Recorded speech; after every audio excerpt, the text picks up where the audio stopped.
ბათუმის საქალაქო სასამართლოში ჟურნალისტ მზია ამაღლობელის საქმის განხილვა გრძელდება. დღევანდელ სხდომაზე დაცვის მხარემ რამდენიმე შუამდგომლობა დააყენა, მათ შორის მოსამართლის აცილებასთან დაკავშირებით. ადვოკატების განცხადებით, აცილების საფუძველი მოსამართლის ნათესაური კავშირია მზია ამაღლობელთან. რაც შეეხება ბრალდების მხარეს, ისინი მოსამართლის აცილებას არ დაეთანხმდნენ.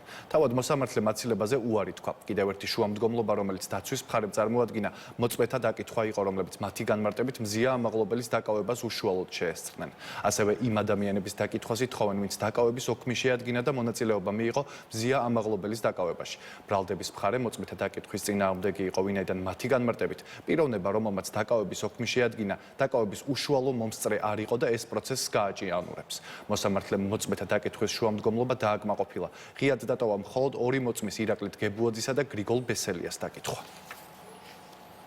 მტკიცებულება არის წარმოდგენილი, არის მოწმეთა ჩვენებები არსებობს და არსებობს ვიდეო მტკიცებულება, სადაც პოლიციის თანამშრომლებს უწევს წინააღმდეგობას. მაგრამ ადვოკატები ამბობენ, რომ ეს ოქმი არის გაყალბებული. ადვოკატები ბევრ რამეს ამბობენ, მაგრამ ამას სასამართლო გამოკვლევის ეტაპზე გამოვიკლეთ. არსებობს ასეთი ვიდეო ჩანაწერი?